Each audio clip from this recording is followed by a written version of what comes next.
Today on the 1% podcast, we are honored to have a good friend of mine, Spencer Danielson, the head coach of Boise State football. We're going to be talking all things faith, football, family. Spencer is an amazing asset to not only Boise State, but to the whole community. He's an unbelievable leader, communicator, recruiter, coach. So blessed to have him. Grateful for his friendship. Grateful for everything that he does for Boise and for Boise State football and for all the young people that he influences. So glad to have Spencer Danielson joining us on the 1% podcast today. I think that when you're driven and you're passionate about things, you can go really high and you can drop really low with that, right? That's right. Talk about your relationship with Christ and how that's helped solidify you, to hold you, to connect you to something and giving you perspective on things. Share that with us. And I've told people this, but even after, we win the championship game at that point, and still no idea if I'm going to get the head coaching job or not. But I was at peace, Cam, because I felt like what I was called to do, we did it. We finished what we started. Yeah. Sometimes in life, when you put so much into things and you're so driven to want, what's next, right? Yep. What's next? Correct. What's next? What's next? I think it's healthy at times to turn around and to look and to be present and to be like, look what we've done. Correct. Look what we've created. point, Look Cam. where we are right now. In everyone's mind, outside of a small select group of voters and some people in Boulder, Don't get me know started that on he that, was Cam. the Heisman Trophy Yeah, winner, correct. right? He is. There's no doubt about it. Anyone that knows football and follows it, Ashton Genty was a Heisman Trophy winner this year. Well, today we have the pleasure of welcoming Coach Spencer Danielson. Coach, appreciate you being here with us today. Kind of feels weird to call you Coach because we're friends, so I can call you Spencer. So I think that a lot of people, especially here in the Valley, are drawn to Boise State football, right? You are the professional sports in town, right? Boise State football is the biggest deal here. I think that a lot of people know you as Coach D. They know the Boise State football program. But I really want to get into Spencer Danielson, the person. I want people to kind of get a behind-the-scenes look of who you are. And, you told me off camera that we're good to ask anything. So I want to start at the very beginning. Talk to us about your family. Talk to us about your parents, siblings, growing up. Where did you grow up? How did you grow up? What did that look like for you? Who are those people that had a big impact on your life and your family growing up?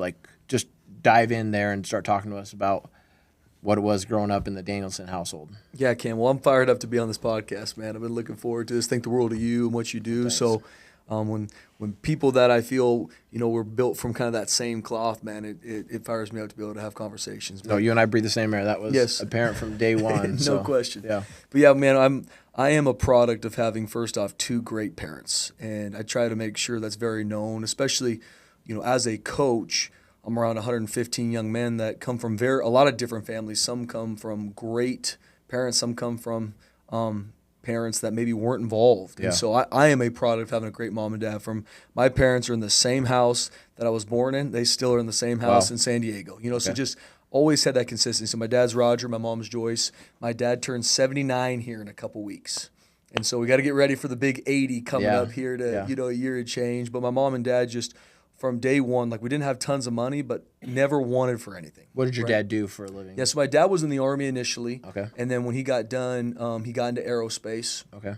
And so he went to Northern Arizona University, and then my mom went to Arizona State. They met, and then they moved to San Diego, and that's where I'm born and raised. So they moved to San Diego. My mom was a teacher. My dad worked in aerospace. And then when my sister was born, and then when I was born, so I have an older sister who's now 38. She's a professor at San Diego State, and she still wears Boise State gear to class. Let's not get that twisted. Love right? it. These Love colors it. Love don't it. run in That's this household. And no black and red. that's in the right. Aztecs That's going right. on, yeah. And so we have an older sister, and then a younger brother who's 2 years younger than me. So he turns 34 here in a couple weeks. So growing up, we were homeschooled, and so my mom was a teacher.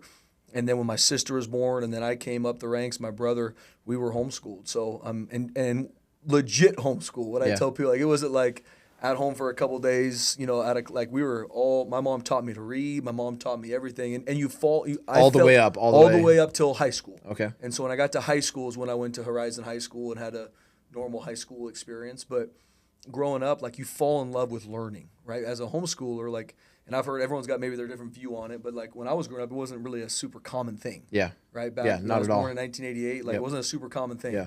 And so but just fell in love with learning. I mean, there was no to-dos or homework. I mean, you're just learning all the time. I fell in love with reading, read tons of books growing up. Right, just fell in love with trying It's to not grow. an assignment. It That's just right. becomes like This a is way of life. Yeah. It's just life. And dude played a lot of sports. So I got a lot of my social interaction. One, me and my brother super close, right? We're 2 years difference, but that is my best friend. I mean, to this day. And he lives here now. And he lives here. So he's a fireman in Boise. Awesome. And he is an absolute stud. I tell people we're the same outside of he's taller, better looking, better personality. Other than that, My brother, if he were here right now, he would have told you the exact same thing. That's how he always introduces himself. I'm the taller, smarter, better looking brother. That's right. Like that's the irony is that he's he's not mustache. taller, and the other things are debatable. But yeah, correct. And he's got he moved out here, I think 4 years ago, and joined the Boise Fire Department. And he's just thriving. He's got a wife, Viera, that is an absolute stud. And they just had a little baby girl, Goldie, 6 months ago. So awesome. But we're really close. So growing up, me and him did a lot together and playing all the sports, right? Baseball, basketball. Didn't get into football until I think my 8th grade. Until I was in 8th grade. Interesting. But just loved athletics, man. Yeah. Loved playing sports. My dad loved, it was just, that was our connection. I remember being, there were no video games when I was growing up. You were outside playing catch, doing everything you could in the yard until the street lights came on. I mean, it was just that type of upbringing. But I mean, I had parents that loved me and built into me. I mean, we went to church on Sundays, Sunday night, Wednesday, non-negotiable. Yep. So my foundation and my faith was part of my upbringing. Right? I'm very blessed to have that. Yeah. Where I knew what right and wrong was from day one. Yeah. There was no gray area. Like I knew what being a man of integrity looked like. I had a dad that went to work. Right. I know what that looked like. The hard work that it took to provide for a family. So I had a front seat to the habits that it takes to be successful. So the times I've screwed up in my life, and I have. I knew what was right and I did the opposite. Yeah. You know what I mean? It was not for lack of structure. Yeah. Yeah. And no different going to high school. Like it was just loved sports, loved everything that the team, the camaraderie, the growing together, and just have always been super competitive. Like that's just how I was raised. Me, my brother, my dad. Like it was everything we do with sports and compete. Yeah. And fell in love just with that, and then fell in love more with football in high school. Had a great high school coach, and Chris Johnson was an NFL player, and just showed me that, you can be a Christian. But Not the 4.21 Chris Johnson Correct. from East Yes, Carolina exactly that torched Different Boise one. State Yes. in the Hawaii Different Bowl one. in 2009, Yes. but different Chris one. Johnson. Still a Yeah. stud though. Yeah. Still a stud, but a lot of you. So Horizon is a Christian school, but taught me a lot that, man, you can be a Christian, but there's nothing soft about that. Yeah. Like we talk about being saved, not soft, and Love that. really just grew in a love of football, a love of the discipline part of it. Not super talented, I'm made up for it with work ethic and football IQ, but not a super talented young football player, but was able to get an opportunity to then go play at University of San Diego, which was a non-scholarship university, so it was kind of like almost like a walk-on. Yeah. Went there for 2 years, and then my brother, who was 2 years younger than me, graduated, went to Azusa Pacific, and at that point they were NAIA, so they can give you scholarships. Yeah. And so just thought about it, prayed about it, and so I ended up transferring to Azusa Pacific with my brother in 2009, and then played there for 4 years, and that's where I fell in love with the game, but more what the vehicle football can do for young men. Yeah. And the coaches that I was around at Azusa Pacific absolutely changed my life. They took time to care about me as a young man, not just jersey number 7. Yeah. It was Spencer, the young man, my faith, my discipline, like all those things. They poured into me. And then my junior year at Azusa Pacific, we went up and coached a camp. It's a Young Life Camp, which is a Christian organization that works with a lot of high school students. So we went up with like 5 or 6 of our leaders and went to this Young Life Camp up in Fresno. And I was essentially like a chaperone for this high school football team. Okay. And so I was just watching these high school football players up at this camp. And then at night, hearing these high school kids talk about their high school coach. I mean, I'll never forget sitting by this campfire just crying. I mean, just these kids talking about if it wasn't for their high school coach, they wouldn't play football. They probably wouldn't even graduate from high school. And just, I remember coming down from that mountain, I'm like, I want to coach. Yeah. I was so impacted by my coaches seeing this happen. And I thought at that point, like before that, I was like, I'm a business guy. I was getting my business degree. I started my MBA. I'm like, I'm going to do business. But the second I got done playing football and my eligibility was up, I started coaching 2 weeks later. Yeah. and it's just really all I know. And it's not for football. It's using the vehicle of football to impact people. I love that, right? So those of you that may not know, so I run a club football organization called Warriors Football Club. So we have about 100 kids in our program that play tackle football in the fall, and then about 120 or so that play 7-on-7 with us through the winter and springtime. And that's been our mission from day one, right? Like, I don't want to create great football players. I want to create great human beings. And it just so happens that creating great football players helps you to create great human beings. That's it.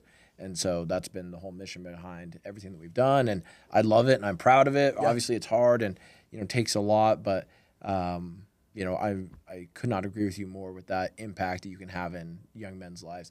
What were some of the lessons that you felt like that you learned through that have helped shape you into who you are today, right? Like, I look back and I think, doing hard things, right? Getting up early in the morning to go to workouts, being part of a team, dealing with adversity, dealing with failure, dealing with, whether that's difficulties on the field, off the field, learning how to separate everything else in your life and be able to focus on the task at hand on the field, or like all these life lessons of things, being disciplined, paying attention to details, preparation, all these things that translate into any area of your life. Like, that's one of the reasons why I love sports, and in particular why I love football. But maybe talk about that and how those things impacted your life and how you've been able to take them with you beyond and try to make that impact in other young men's lives. Yeah, so first off, I mean, there's so many things that the game of football teaches you in general, and then obviously coaches come alongside and doubling down on those things. But I remember in 2009, I broke my leg. I think it was the second game of the season, if I'm not mistaken, and didn't play the rest of the year. Okay. And when football for a young man is taken from you, it's really hard. Yeah. Right? And I talk to a lot of our players that are injured and football is gone for you, because as much as you don't want it to be your foundation, it becomes that. Yeah, right? it becomes your identity. It becomes your identity. Yeah, I'm not just, so much of what you do. I'm not playing football. I am a football player, right? It's like who I am. And my coaches, and that when that was taken from me because the injury, man, I really had to change a lot of my mentality. Okay, what am I doing, right? Because football can be over in a second. Yep. What am I doing? Like, what are the things that matter to me? And so you respond to setbacks, right? I had all these aspirations for that season and how I was playing, and it could be gone like this, right? And so just learning to respond to adversity, because that's life too. Yep. And I tell our team, like Mike Tyson said, everybody has a plan until you get punched in the mouth, right? Yep, 100%. Everybody does. My son Cannon's here joining us. That is one of our, at the beginning of every one of our practices, we have a life lesson, and at the end of the season, we ask the boys, hey, what was your favorite life lesson this year? And pretty much everyone either answers, the details matter. Coach Cam bangs into us that details matter in everything that we do, right? Your alignment, your assignment, the way you're looking, the way your shoulders are tilted, the way your feet are set, every little thing, details matter. Right. The other one is everyone's got to play until you get punched in the face, right? And life's going to punch you in the face.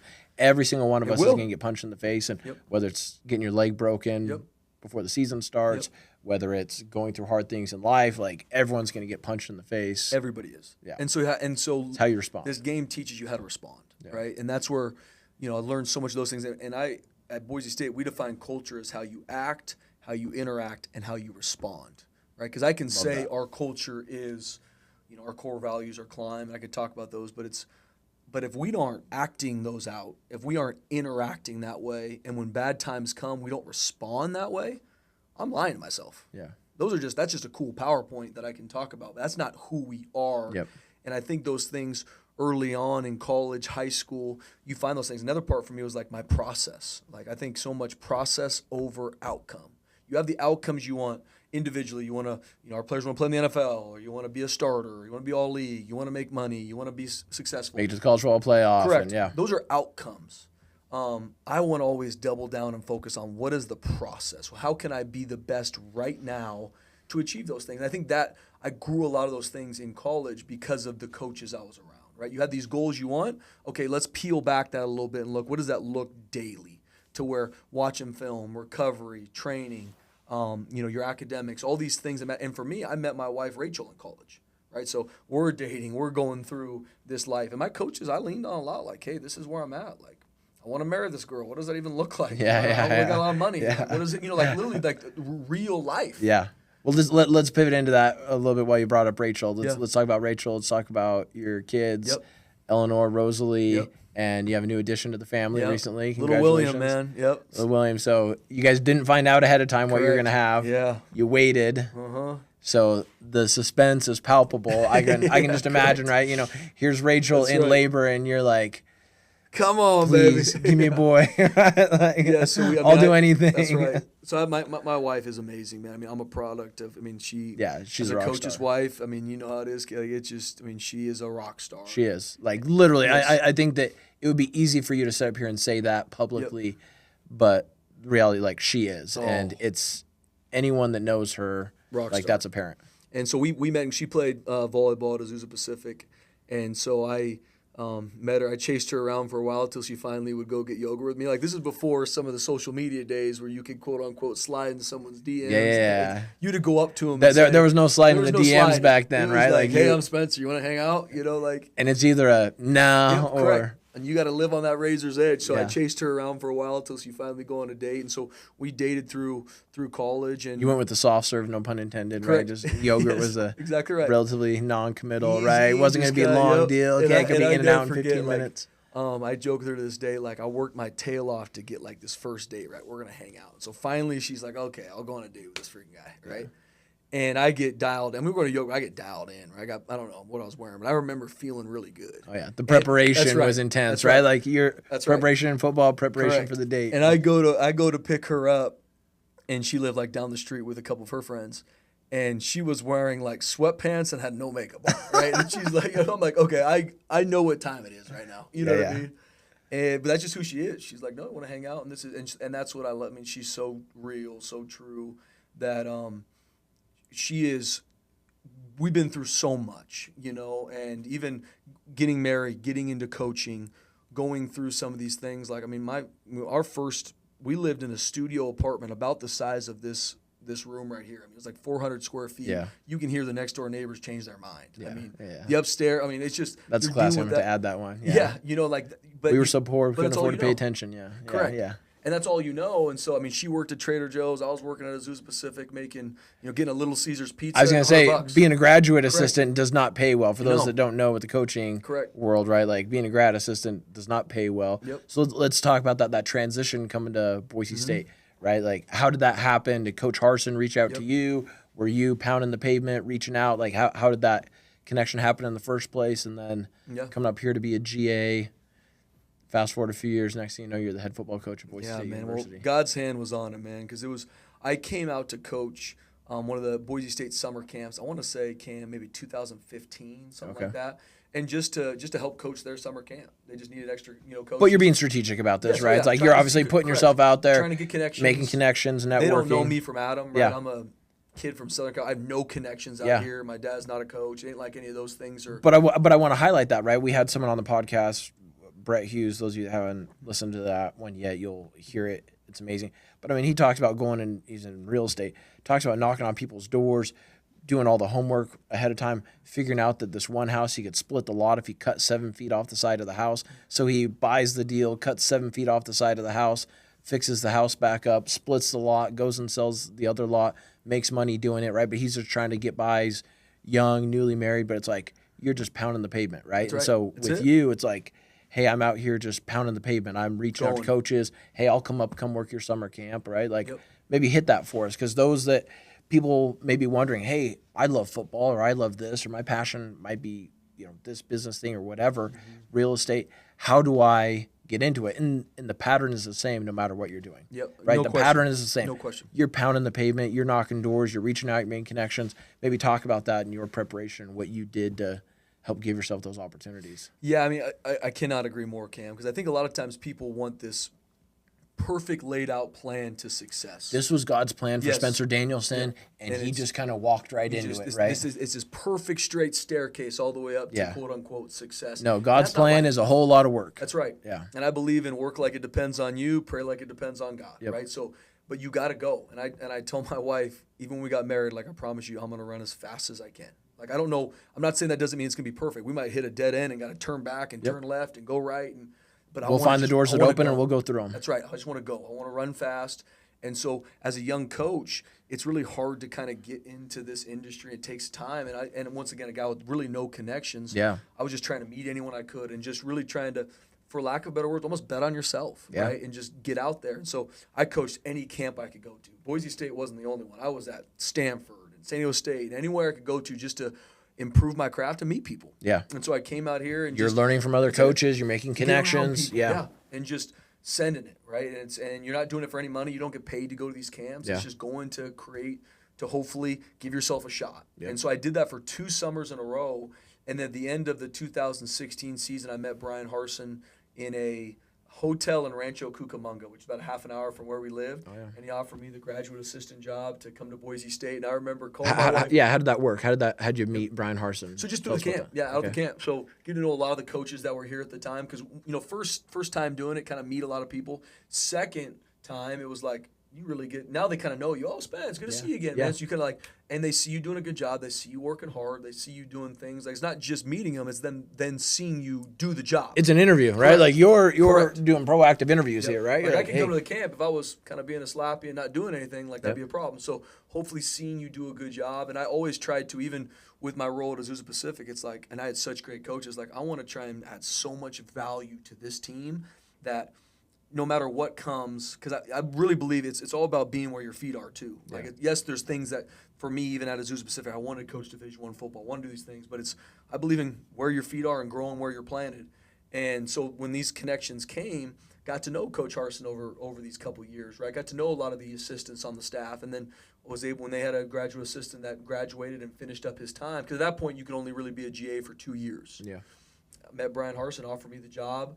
And I remember telling my wife, like, sweetie, like, we got to do this. Yeah. And we're both Southern California people now. Yeah. She has no idea about Boise, Idaho. Yeah. She knows the blue. All I know is it's cold and they have blue turf up there. And I remember telling her, I'm like, and it wasn't like I was making a lot of money at Azusa Pacific, but I was like, hey, babe, I'm going to make less money than I make now. I'm going to work more than I've ever worked. We're going to move. Exactly what God wants. And we're moving away from all the family. Like, exactly right. Then we don't have any kids. We were married, I think, for maybe a year at that point. And it was Snowmageddon at that time, right? So I'm driving. Me and my brother. Anyone from here remembers that? Yeah. Yes. And I remember driving into the Treasure Valley, and I'm like, I remember I called Rachel. I'm like, they lied to us, sweetie. They said it doesn't really snow here. This is Alaska. Winters are mild. Yeah, this is Alaska. Yeah. Here. And so, but we just went to work. I remember telling my wife, I said, sweetie, because at that point, like I said, GAs are like 2 year. It's a 2-year process. Yeah. I'm like, sweetie, and at that point I had my master's, so it wasn't like I was going to. Yep. It was just like I'm getting a master's in football, right? Yep. And I want to add as much value as I can to Boise State football. That after 2 years, they do not want me to leave. Yeah. And if I got to come back and get the same job I got at Azusa Pacific, it's worth it because I grew. Yep. I created connections, and I have a better understanding of who I am now. Yep. Because I tested myself. Yep. And well, so I love what you said there, because I think that's such an important point to hit on, that you came here with the intent of, I want to give so much to Boise State football that they don't want me to leave. Correct. Right? Like you came with that servant mentality, right? Yep. And there's so much power in that when your sincere desires are to help someone else. The overwhelming effect of that is that you get what you want out of it. No question. Too, right? Like when you sincerely want to help other people, you will ultimately get what you want out of it. And taking the approach that, hey, I'm here to get a master's in football. I'm going to better myself. I'm going to pour into the program. I'm going to eat, sleep, drink it. I'm going to do anything and everything I can. And I want to be so good that they don't want me to leave. That's right. Right? And I think that it's so easy in the world today. I think that people are indoctrinated. One of the whole premises of why I wanted to do this podcast is I want to teach you everything that you didn't learn in school. Yeah. And that was not something that I was ever taught in school. And I don't think that most people are, right? This idea that you go get a degree and that somehow qualifies you for something. Getting a degree doesn't qualify you for anything. Yeah. Getting a skill set is what qualifies you, right? That's right. And those are two separate things. There's plenty of people that get degrees that don't have a skill set. There are people with skill sets that don't have degrees, which is great. Like I am all about go develop a skill set. Amen. And I'm sure what you learned at Azusa Pacific helped in that. That's right. But like you took the mindset that you had 100% ownership over everything that you were doing, and you were 100% responsible for what was going to happen and for the decisions that you were making and for how you were going to show up in this. Yep. So, and that's where, I believe this, and similar to what you just said, Cam, the guys that focus on growth, they focus on impact, they focus on adding value, they focus on the team, the company first, usually achieve a lot of individual success too. Yep. The ones that focus on me, usually don't accomplish anything and end up hurting the team or the company. Yep. And so I went into it just thinking like, I just want to give as much as I can, add so much value. Anything you need, I'm in. You want me to draw that, do that, pick him up, call this kid? Like, I'm in because I got 2 years to I'm just here to be your servant. That's it. Yep. 2 years to shoot my shot. And you saw it as an interview, right? Correct. Like, Every I single got day. 2 years here to shoot my shot, That's to, right. Convince Rachel to fall in love with me Yes, on the first correct. date, right? Whatever it is. Correct. It's like, hey, I've got Correct. my opportunity, and I'm not going to let it pass. That's like, right. I am going to do everything in my control Yep. to make sure that I get the outcome that God has for me. If that wasn't going to be that the job was here, I benefited along the way, right. and other doors would have opened. That's right. No doubt in my mind. And I had no idea that at the end of the 2017 football season that the NCAA was going to come out with a new ruling that you can have 10 full-time assistants. So prior to that, there was 9. Yeah. And so I'm there as a GA, grinding, did a good job with some things I was given, got more responsibility, added value, and I had a lot of great people around me that gave me stuff that I could learn, fail, do better, and just fine-tune my craft. And I was a product of having every single coach on that staff built into me too. They saw fire in me, and they built into me every single step of the way. And at the end of that season, Coach Harsin offered me the full-time position coach. And I'll never forget being in the Trader Joe's parking lot downtown when he called me and said, Coach, you're gonna be a full-time coach here.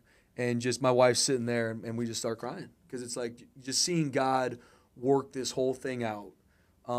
And when you put so much into it too, Yeah. right? Like, it means more. Correct. Right? Like, And when you you give your fight all hard to for something. something, That's right. when you fight hard, you die hard, Yep. right? And so it's like when you really fight for something, when you put your blood, sweat, and tears into something, you don't That's relinquish it easily. No, right? And I and think it that's a valuable lesson to learn that 100%. football can teach you. That's like the harder you work for something, the more invested you are and the less likely you are to go walk away from it. Because to your point, because you're giving your all to it, and so what comes from that is so fulfilling. And that's life too. Life isn't about mountaintop experiences, right?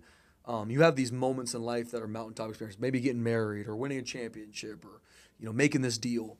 But it's about the climb. It's about that journey. That's life. And I try to just double down on those things, so that when you do achieve these mountaintop experiences, for me, that was one of them, right? Becoming a full-time Division I coach. Was making $10,000 a year, you know what I mean? Yeah. And out there just making, I remember we had our anniversary, and it was like we got a red box and takeout food, and it was like we're living high on the hog, sweetie, you know what I mean? We're sending it. But those are the moments that are accomplished by the process and the work to achieve these. And so became a full-time coach in January 2018, and then I've just had a lot of, God's hand has been on it the whole time. Guys will leave, I get promoted, and this promotion happens, and this promotion happens, and then fast forward to 2023, it was a hard season. Yeah. It was a hard season. Teams not having success. Teams not right? having Like, and in success. Boise State, the standard's high, right? yeah. Like, the standard's And very high prior here. People to are used that to year, winning.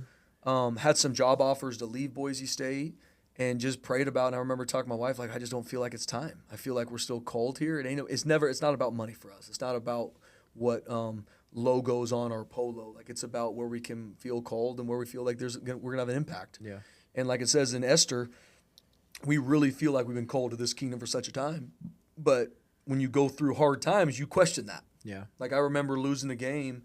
We lose to Fresno State in 2023, and I just remember being like, just questioning a lot of things, right? Maybe not even questioning God, but just questioning, Correct. like, hey, am I listening right? what am I missing? Did I get that wrong? Yeah. Am I tuned out a Yeah, what little am I not bit? doing Is he right? telling me to go somewhere else and I'm not paying attention? Right? Like, And you're just going through, like, you just got a lot, like, man, what am I missing? Why are we not successful? What am I not doing right? Like, and taking ownership, right? Just like, man, what am I missing it?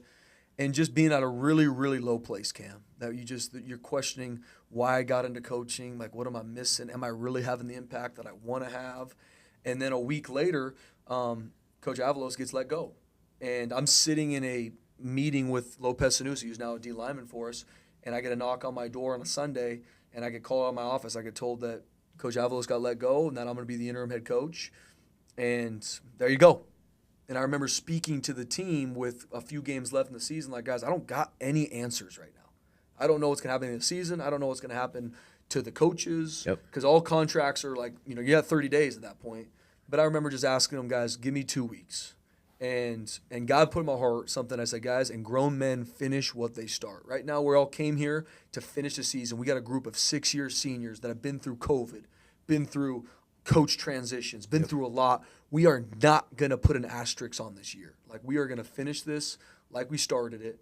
and the guys went out and did it. The bowl game streak, right? Like the All winning those. season streak. All I mean, there's a lot of other stuff on And the at that line point, at it was Boise like State, if someone right? told me this after, like it's like a 0.01% chance to even make it to the championship game, let alone win it. And they're like, who's the Spencer Danielson guy that they got taken over as the interim head coach? I mean, Dirk Cutter or something would have been better, right? Like people are thinking that, right? It's like, Boise State's really just mailing it in here. And And it was JD better go get on some planes and start going and find some good candidates. And at that time, Jeremiah and JD, I think the world of him. You talk about a leader that does the right way, that absolutely pushes the envelope. And he was open with me even when he's like, Spence, I'm just going to be honest with you, it's going to be really hard for you to get this job. Yeah. Like things are not in a good place right now in the football program.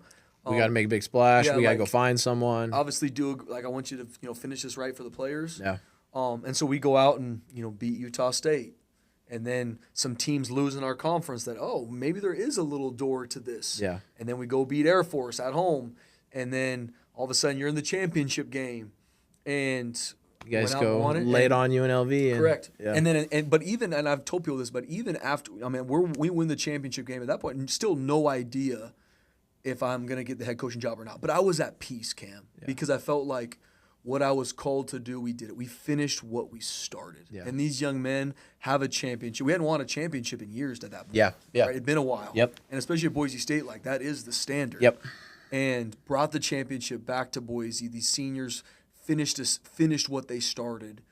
And then the next day was named the head coach. But I've told people this, like I get on the plane after winning the championship game.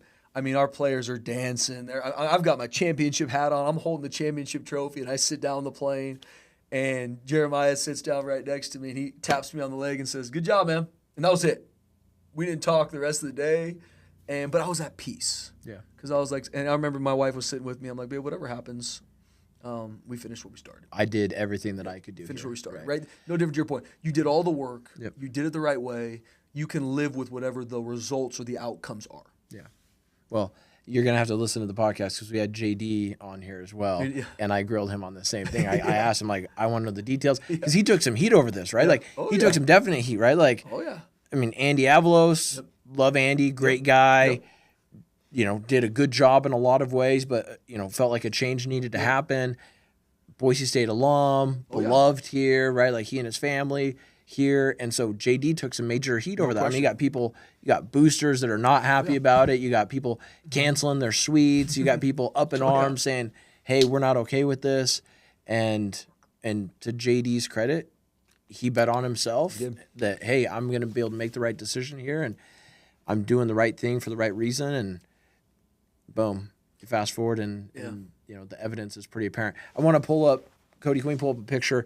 This picture was taken on December 5th of 2023. This was the night that you were introduced as the head coach in front of the Lyle Smith Society and people up at the Stickle Sky Club, and they're playing the fight song and got the whole thing going and whatever. And you got up to the podium and spoke and addressed everyone. And I'd never really heard you speak before, right? Like buddies text me like, "Hey, what do you think they're going to do with the new head coach?" And Danielson just killed it. Like, how do you not hire him? And I'm like, I'm with you. Like, he really just kind of made their decision for him. And, I hear you speak that night and you're up there just doing your thing. I'm like, man, this guy is the real deal. This guy's got a gift. He is who he says he is. Like, you can just tell. Like, when someone has it, you can just tell. And I mean that as a huge compliment. Hopefully we'll get the picture up here in a second. But anyway, I posted on Instagram that night. We took a picture together. And I posted on Instagram that night, and I said, got to meet the head man himself. Here it is, Spencer Danielson. He's the real deal, right? Like, I was in on it from the very first time that I met you. And from that first night that I heard you speak, I was like, okay, this dude's the real deal, and he is who he says he is, right? And so obviously a lot's changed since that point. You've had a ton of success. Let's talk about that and the success you've had in the program. Obviously having some amazing leaders and players in the program. I mean, who would have ever thought that Ahmed was going to turn into what he's turned into? Ashton Genty, right, coming out of high school, didn't even get to play offense till his senior year of high school. His whole story is amazing, which we're trying to line up time to get Ashton on here. I'd love to be able 100%. To help him tell his story, but maybe talk about that and the leaders and the players and the impact that they've had on the program. Like, when your leaders are your hardest workers, there is no ceiling to what you can accomplish. No ceiling. Right? And so often the most talented people are not the hardest workers. That's right. But when you are able to find those people, when you're able to find the people that are supremely talented and they're willing to buy in and they're willing to be the hardest workers, anything is possible. Anything is possible. Yep. And I so blessed and humbled and on the that picture and that moment to be named the head coach. And I remember, and I talked to JD even a couple days before the championship game. And prior to that point, I had been very just like whatever's best for the team, whatever's best for the team. And I feel like, and I talked with one of our defense coordinator, Eric Shenander, who's awesome, close confidant of mine. And I remember telling him this. I think it's Wednesday before the championship game. And I'm telling him my heart. I'm like, and telling him a lot of things that I ended up telling JD, just like, we're going to be different. Like, we're going to do football different here. We can. Like, God's hands on it. We're going to change everything. We can do these things. And I remember he stops me. He's like, you need to tell JD. I'm like, no, he gets it. He's like, no, you need to tell him exactly what you just told me. And so Thursday, the next day, I end up meeting with Jeremiah, and I got this stuff like on a note card. Yeah. I'm like, hey, this ain't gonna be fun for you, maybe. Yeah. Just sit back, buckle up, and I'm gonna give I gotta tell you what's on my heart. What this is like, and I was on, and I remember him being like staring at me like, I gotta go, but I wanted him to share. I gotta go. Yeah, I told him like, this is my heart, man. And so no different than, getting the head coaching job.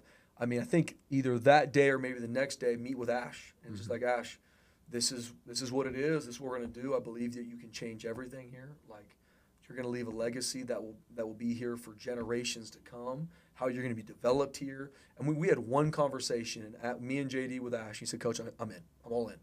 And that was it. He was never wavered. Never, well, I thought about it a little bit and I wanted to come back. No, it was, I'm in. And the rest of our leaders followed suit. I mean, Ahmed Hossein. I can keep going down the list. Alexander Tubner, Shea Oladipo, Herbert Gums.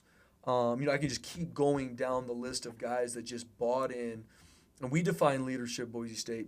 Inspire others to achieve, serve them so they can, celebrate them when they do, right? And these guys do that every Let's get day. a sign with that made up, too. Right? We're going to put that out here. And I tell her, and so let's just use Ash. Easy one to use. Inspire others to achieve. And you just said it, Cam. No one's going to outwork Ash. Yeah. Nobody. It's January that year, and we're in the snow doing tug of war. Ash is shirt off, beating everybody, right? That's inspiring. Yeah. It ain't, well, I'm the best player, so you know what? I'm going to kind of mail it in and be back here. They're not going to start me playing me. I'm getting my carries. I want to make sure I'm safe. Yeah. No different. It's week 7 of the season. He just got done rushing for 200 yards and 37 carries, and no one's going to out-practice Ashton on Tuesday's practice. Yeah. No one's going to out-practice Ahmed Hossein. No one's going to out-practice these guys in our team. When your best players are your leaders and they live it and they inspire the team, anything's possible. Yeah. And when they serve those around them, anything's possible. And that's served them well, too, right? Like, we are a week after the draft, right? It's like the individual success. Let's talk about that, right? In the era of NIL, where it's basically the wild, wild west out there right now, right? Like, there are so many things changing. My view is that I think that college football will end up seceding from the NCAA, right? Like, I think there will be some major changes that are going to happen in the next several years. But we're in this wild, wild west era of college football, and you got a guy like Ashton Jeanty that could go out on the market and go shop around for what he could go get. And, he probably could have gotten a better deal going somewhere else. Yep. Someone probably would have thrown 7 figures at him to go jump to another 100%. School. He stayed. Yep. He was bought in. He put in the work. He wasn't, holding back. He was the hardest worker. He was the leader. He put in the time. Like, from what I understand, was willing to do whatever you guys wanted him to do, whether that was rush the ball 37 times, whether it was, carry it 32 times the next week, whatever. And everyone had the objective of stopping number 2, right? Like, that was everyone's goal. That's the game plan every single week, right? Like, hey, make 4 beat you, make everyone else beat you, don't let 2 beat you, right? Like, that's the game plan is stop 2 and no one could do it, right? Like, including Oregon. You guys go to Eugene and it takes 2 special teams touchdowns and a last-second field goal to beat Boise State. And in a way, I said this as crazy as it sounds, I think that loss actually meant more than a win would have. Agreed. Right? Like, learned from that. Yes. And learn from that pain. And what everyone saw, like, everyone in the country walked away from that being like, that's a good football team. That's right. Boise State is for real. That's right. Like, they are real, right? Like, they're not like, oh, yeah, hey, they went in there and Oregon didn't play well and there was all these things and whatever. It was like, whew. Correct. They just went toe-to-toe with Oregon. That's right. the best team in the country and gave them everything they could handle. That's right. Right? Like, I think that gave Boise State a higher level of, in my opinion, a higher level of credibility than any of the Fiesta Bowl wins has, than any conference championship has. Like, that trip to Eugene and what was proved there. Yep. And that sounds weird to say from a loss, right? But like, from your perspective, like. Yeah. And I remember, obviously, and just like anything. So I talked to our team before going into this game on Friday night. I said, your best is enough, but your best is required, right? And that's a John Wooden quote. Yeah. And that I love, because I don't need anyone to be Superman. I don't care what's phase of sports or business you're in. Like, I don't need anyone to not be themselves. Your best is enough, but let's not get it twisted. Your best will be required. Yeah. Every single down, every single snap. And I knew if we did that, we'd win the game. Yeah. And I knew that, like, that wasn't like a coach speech. That wasn't hype. Yep. Like, that was belief, because I knew our team. Yeah. I knew our leaders. I knew the work they put into that point. And seeing, we're up 7 with 4 minutes to go. We lose the game. And I told our staff, there's no moral victories, but I believe that even maybe some players on our team or people in our building or part of our fan base maybe thought, like, yeah, we're going to go see what happens. But when you have everything there, we still lost the game. Not taking anything away from that. Yep. But we learned, if we can continue to grow, we can go beat anybody in the country. Yep. Right? We could lose to anybody in the country too. Yep. Like, let's not get that twisted. Yeah. If we don't play our game, I believe that for our team, our best is enough and our best is required. We can achieve anything we want. And I think you leave that game, as much as that hurt, as much as I'll probably never forget that moment as long as I live. It motivated us, and we went on to win the rest. Right? Yeah. That's incredible season. Yeah. That's Ashton in everyone's mind outside of a small select group of voters and some people in Boulder Don't get me know started that he was the Heisman Trophy winner, right? Like, he is. Like, there's no doubt about it. Anyone that knows football and follows it, like, Ashton Genty was the Heisman Trophy winner this year, and the success that the team had. We were down there. We had the opportunity to go down and go watch the Fiesta Bowl, and how amazing was that, right? Like, you go walk in there, and it's 75% blue and orange, right? It's like it was a home game, right? And Penn State is a blue blood college football program, travels unbelievably well. It's not just like, oh, well, it was a long ways away across the country. It's like, they've been to plenty of Fiesta Bowls. They've been to Rose Bowls. They've been to other places. And it's like, you go see the Rose Bowl is 50-50. Like, Bronco Nation showed out big time, right? Like, it was not even close. Right. And I think that that's something to be proud of, to say, like, we've built a culture here where people travel to the games. Right. They go buy out the Penn State tickets, right? Like, they go and, like, they're going to go show up. Like, if you were in Scottsdale, Phoenix, like, it was Boise State 2.0, right? Like, everywhere. And that, like, that means something, right? Like, that's building that culture. And I think, sorry to cut you off, Kevin, but I remember when we win the championship game, because going into that, I was like, everything's on the line, right? You lose the game, nothing. And you had just gone toe-to-toe with UNLV earlier in the season. Hard to beat them twice. It's hard to beat a team twice. We play them on the blue, and our guys just played their tails off. Yeah. We win the game. That energy was electric that night. Like, that was awesome, right? That stadium. We still talk about every time we play Mo Bamba in the truck, like, like waving the towels around. Like, I mean, it was like third down, and all right, it's on, right? It's like, on. It was electric. Such a special moment for Bronco Nation. Yeah. Right? People that live all, but that moment in time. We win the game. The crowd rushes the field. Post Maloney wanted to be there. Post Malone is there. The goalpost. I remember, Governor Little's crying. Jeremiah's crying. I'm crying. Like, and I look out on the sea of Bronco Nation. I remember in my mind, and I've told JD this. Like, everything just changed. Yeah. Like, we now, like, anything is possible. Yep. And seeing then 2 days later being the 3 seed in the college football playoff, ESPN's in our building. Like, now you don't for recruiting and our fan base. You don't need to live in hype. It's not like, well, what if we could maybe one day achieve blah blah blah. No, we can. Well, and I'm gonna rewind back almost 1 year ago. We had my son Cannon here with us, and another way that Spencer Danielson is who he says he is. You allowed my son Cannon, he was 13 at the time, to come in the middle of the summer and come take an hour with you in your office and sit down and talk to you. He was working on this leadership and entrepreneurship project where he's wanted to interview leaders and people that he looks up to, and you're willing to take time for him, right? Like, you took time out of your schedule. We came in, you sat down with him and let him interview you and ask a bunch of questions, which meant a lot to me. I know meant a lot to him. And we'll have to pull that picture up. I haven't sent it to you, but we'll get the picture up on the podcast of it. But just like thinking back to that, and as we were walking through the facility, you pointed to a picture on the wall. I don't know if you remember this, but you pointed to a picture on the wall of when game day was here. Yeah. And you pointed to the wall and you said, I want to get back to this point where we've got these guys Love here. that, yeah. Right? And it's like, and it's true. And in that moment, right there, here you are up on the stage. You know, it was Fox that had the game, not ESPN that night. But, you know, they're up there. You're on the stage. Unreal. You got Ashton and Shay and sea of people out on the fields. Like, I mean, that's got to be, hey, like we're doing it, right? doing it. And I We think can do that's it. a healthy thing that sometimes in life when you put so much into things and you're so driven to want, like, what's next, right? What's next? Correct. What's next? What's next? I think it's healthy at times to turn around and to look and to be Absolutely. present and to be like, look what we've done. Correct. Like, look what we've created. point, Look Cam. where we are right now. And to have appreciation for that and to live in that moment, not just, okay, well, where am I going to next? And what's this? Because that can rob you of so much joy and fulfillment. Absolutely. Like, I should have enjoyed that when I was in the moment. And that's a hard thing to balance, right? That's a hard thing to balance for hard, someone man. that's driven, that you're trying to achieve more all the time, but to appreciate what you have and where you are and what you've accomplished. Yeah, you have to, and that's because life is about a journey. And like, you know, we talk about the Mountain West Championship game.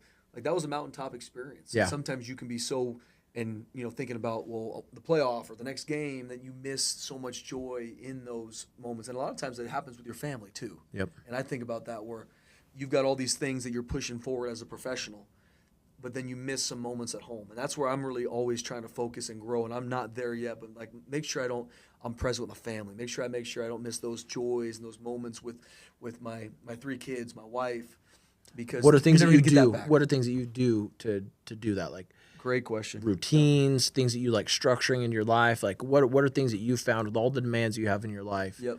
How have you been able to try to find that? Right? Like some Yes. people hate the word balance, but it is like it's required. It's part of life. Like you have to find like what shall it profit a man if he gains the whole world and No loses his doubt. own soul? Right? Like what will a man give in exchange for his soul? And to say, yeah, I want to achieve all these things. These are all important. I'm having an impact on other people's lives. But the most important impact you'll ever have in your own life is inside your own home. Is inside your home. And so, and being a successful football coach, but not being the husband and father I should be, to me, that's not success. No. And it's all process. And it's something I'm honestly still working on. I believe in blending your family with what you do. What I mean by that is my wife, our kids, being at our football practices, around our families, bringing our players home. Yeah. So it's not my job, it's what we do. It's Yep. our calling that me and my wife Rachel are doing together. Not, well, that's what Spencer does for work and this is our family. Because it's too segmented, it's just the time's not going to work out.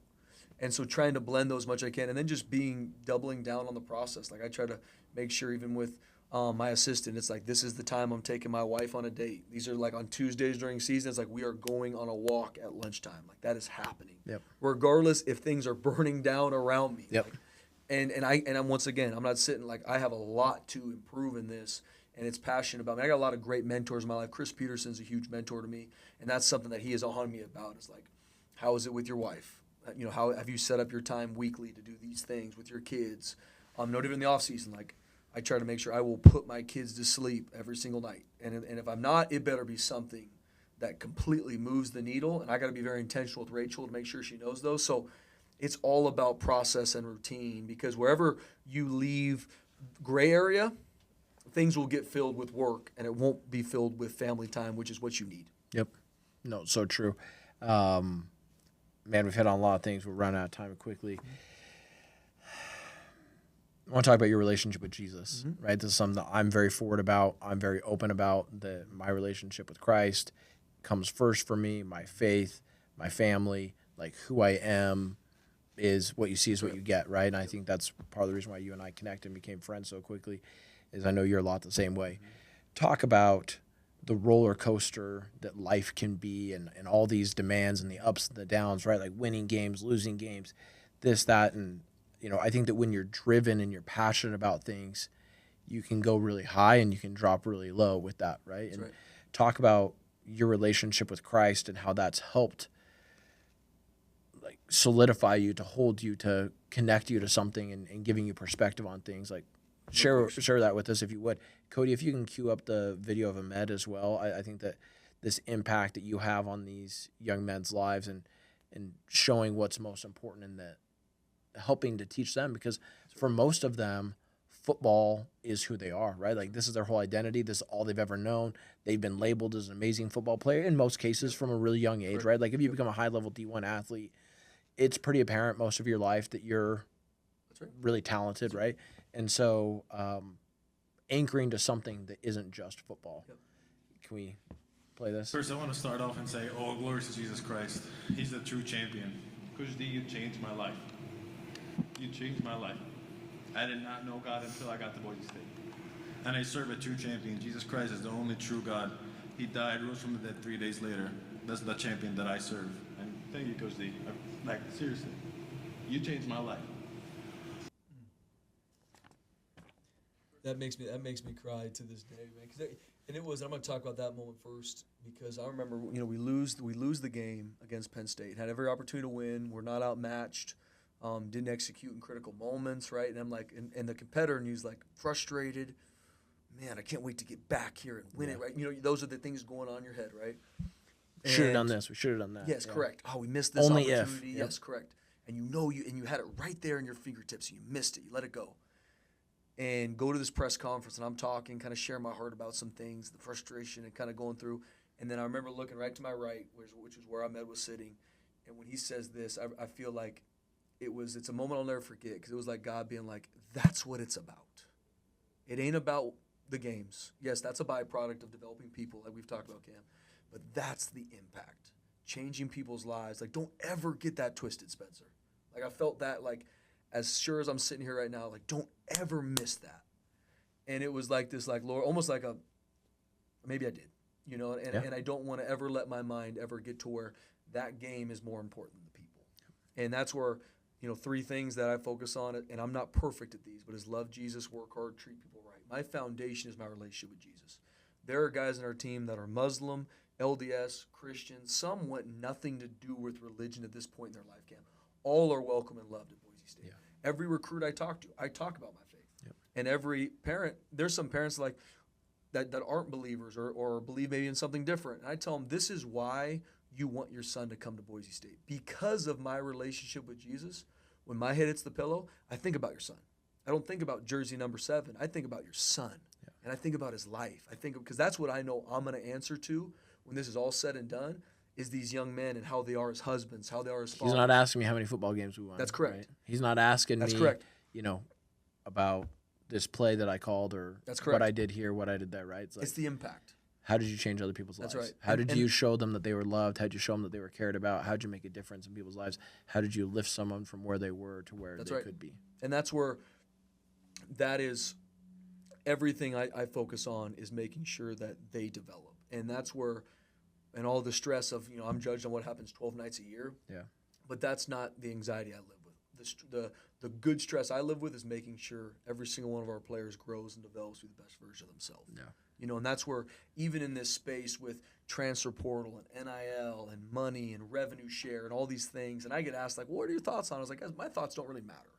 I didn't create any of these rules, but I want to be a problem solver, not a problem pointer. Yep. Right? And this in work. There's guys that can talk about the issue. That's easy. I want to be a problem solver. And for me, like, it's always value versus currency, right? Like, no different as a coach.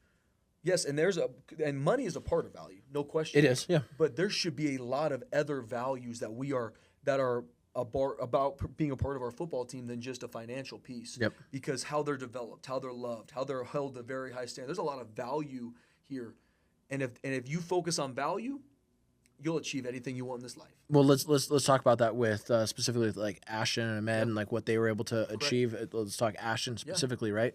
You've got guys, and I'm a big Quinn Ewers fan. I like Quinn. There was reported that he could have gotten $8 million to go to another school this year, chose to go into the draft, probably thought that he was going to be drafted in the first round, ended up falling to the 7th round. The money that he's now going to make in the NFL, significantly less. Yeah. Guys like Shedeur Sanders, Nico leaving Tennessee to go to another program. You look at all this craziness that you have in college football, and then you look at a guy like Ashton Jeanty and the way that he chose to do it. That's right. Yeah, I think it's just so hopefully Ash has a legacy, not just at Boise State, but for college football. Yeah. That when you focus on development, when you focus on the value at a place, yes, money's a part of it, but that's not everything. And you focus on developing every single day and you never lose that focus, you can accomplish anything, right? Ash never lost focus. He never focused on other programs and, well, I wonder if I do this and let me go. No, it was work. It was work. It was work. It was work. It was work. And now, to fast forward, he's the second highest paid running back in the NFL. Yeah. Right? And I think that's what teams loved about him. Correct. Right? It's They not just what absolutely they loved that saw about him. on the field, That's right. which is unbelievably They knew he's impressive. different. It was, hey, look at this guy. Look at everything that Correct. he is and what he represents. Correct. Right? Like, look how he chose to stay. Look how he chose to work every day. Look at this guy doing this game after game after game after game. Look how selfless he is. Look at the leader that he is. Like, all those things go into that, right? Like, this is not, hey, he's just supremely talented, kind of selfish, not a great leader, but we're going to go take him with the top 6 draft pick. There's a lot of talented people out there. And I talk at Boise State a lot that our recruiting philosophy is talent sets the floor. Your character sets the ceiling, right? So, I mean, Ash has a high talent, right? But that's his floor. Why Ash is the 6th pick in the draft is because his character is so high. And so his ceiling is so high. And how he lived his life, NFL teams see that. Then you put on the film and you see it too. We have a lot of other players that way too, where their talent is high, but what makes them different is their ceiling is so high because their character, right? Passion for the game, love their teammates. No one's going to outwork them. Those are qualities that also separate you in football, but like we talked about, Cam, more importantly, separate you in life. And that makes them different. And that's why when we talk about being built different, like that's when I talk about people, staff members, and or players. One of my first things I ask is like, what makes him different? Because if he's like everybody else, that's not what I'm looking for here. If we want to be different, then we got to be different, right? Like you can't do what the 99% do and expect to get what the 1% do. That's right. And that's where even in this landscape now, and I make sure everybody knows, like guys, when I work to raise money and raise awareness of where we're as a football team, it's not to pay players to stay at Boise State.